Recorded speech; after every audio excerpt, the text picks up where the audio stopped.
Magandang araw po mga kabarangay. Welcome to this week's Kapitan's Report. So, kamusta po tayo mga kabarangay? Sana lahat naman po tayo ay maayos ang kalagayan. No? Alam naman natin, itong si Habagat, no? Ayaw tumigil. At talagang bira ng bira. No? At kamakailan ay talagang yung naging baha, no? Ay talagang napakatindi. No, naiahambing nga sa Ondoy, no.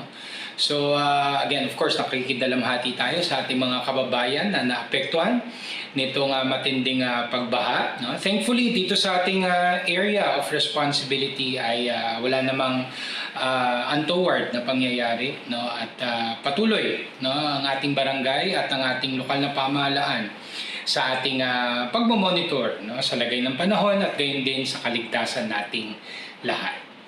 So ano ba mga kaganapan sa ating barangay nitong nakaraang linggo, no? So syempre dito sa Barangay San Antonio kahit maulan, no, ay tuloy-tuloy pa rin ang ating mga ganap. At syempre unang-una diyan, no, we're very happy to share na ang Barangay San Antonio ay merong na namang pinaka-latest na centenarian, no? So again, ang ating mainit na pagbati ng happy 100th birthday kay Nanay Iluminada Manzon, no? Kay Nanay Lumen, no? At syempre nagpapasalamat tayo sa inyong pagtanggap sa amin sa inyong tahanan upang ihatid ang ating birthday package at syempre yung ating additional na cash incentive para sa ating mga centenarian. So syempre bukod pa ito sa natatanggap ng ating seniors na mid-year cash gift, gayon din ang Christmas cash gift mula sa ating barangay. No, meron pa tayong karagdagang, no, cash incentive para sa milestone, no, na pagiging 100 years old. So again, ang aking pagpapasalamat sa pamilya Manzon, no, again sa inyong pagtanggap sa amin at syempre, no, happy 100th birthday muli Nanay Lumen, and of course we wish you many more birthdays to come. At syempre, we're very happy to share also a new development sa ating Project Care, yung ating Children's Access to Responsive Education. So kamakailan, ang ating barangay ay lumagda sa isang Memorandum of Agreement kasama ang isang foundation sa pangunguna ni Ma'am Marites Salandanan. At ang layunin ng partnership na ito, no, ay maging daan para makapaghatid tayo ng proper intervention sa ating mga batang San Antonio na ating na-assess at kinakailangan ng therapy and rehab na intervention. So again, nakakatuwa, no, dahil for the longest time, no, mula nung nilunsad natin ng Project Care, nagagawa lamang natin assessment. At syempre nare-refer natin, no, sa iba't ibang mga institution. Pero now with this partnership, no, nakikita natin na lumiliwanag na, no, magiging full circle na ang ating Project Care dito sa Barangay San Antonio. So again, maraming salamat sa ating bagong partner kina Ma'am Marites Salandanan, and again, we do look forward, no, dito sa ating fruitful collaboration.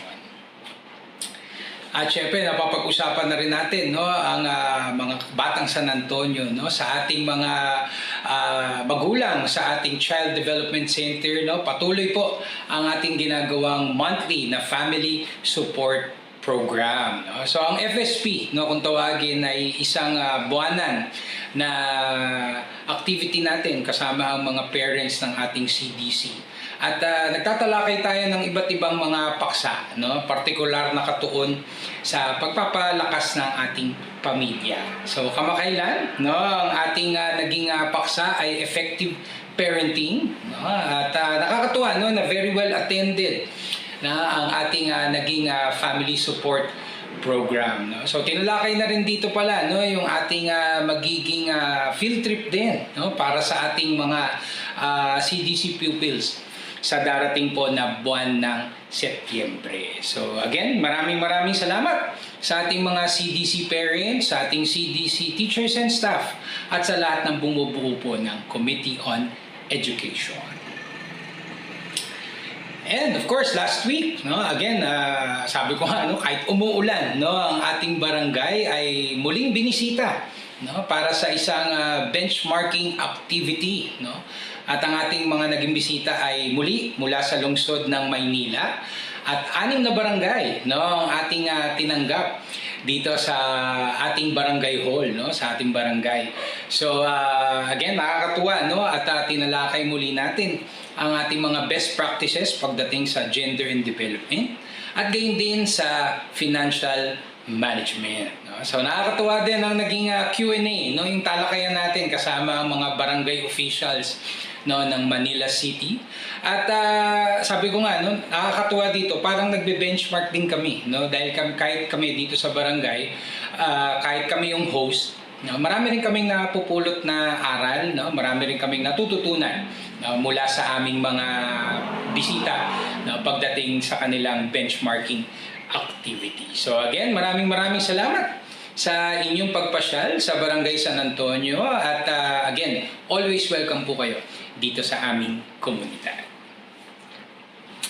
And last but not the least, of course, ang aming mainit na pagbati sa ating parokya, ang Holy Family Parish Church, sa inyong pagdiriwang ng inyong 50th founding anniversary. So nakakatuwa, no, ang Holy Family prior to their feast day, no, marami rin sila naging pre-fiesta activities, no, mula sa procession, meron din silang mga naging gift giving, may katekismo, at nakakatuwa na laging kasama, no, ang BSA sa inyong mga activities. At syempre, no, yung culminating activity natin, which was last Sunday, ang ating founding anniversary mass, no, yung ating banal na misa na presided by no less than Bishop Milo Vergara and concelebrated by a number of priests, no. Ang dami, no, ang dami na naman. Marami ring kaibigan itong ating parish priest, no. So nakakatuwa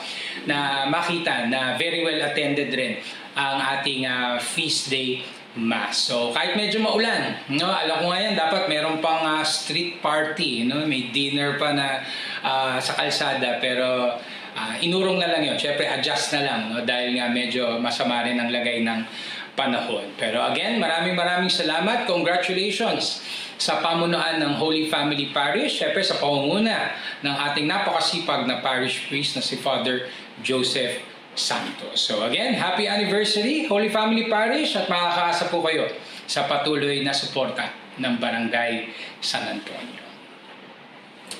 And of course mga barangay, ang aking patuloy na pag-anyaya po sa inyong lahat to please like and follow our official Facebook pages. Please subscribe to our YouTube channel. Please join our Viber community group and please do regularly visit our official website sanantonio.pasigcity.gov.ph para lagi po tayong updated sa mga kaganapan dito po sa ating barangay. Lalo na po kapag ganitong medyo masama ang lagay ng panahon, no? Talagang meron tayong mga inaanunsyo, no, dito sa ating mga social media pages para lagi po tayong informed. So again, aking pagpapasalamat sa ating mga katuwang sa pagseserbisyo, ang ating barangay employees, the barangay council, the SK council, our social media team, maraming salamat. Siyempre sa ating mga collaborators, mga benefactors natin, mga donors natin, maraming salamat sa inyong walang sawang pagtulong sa ating barangay.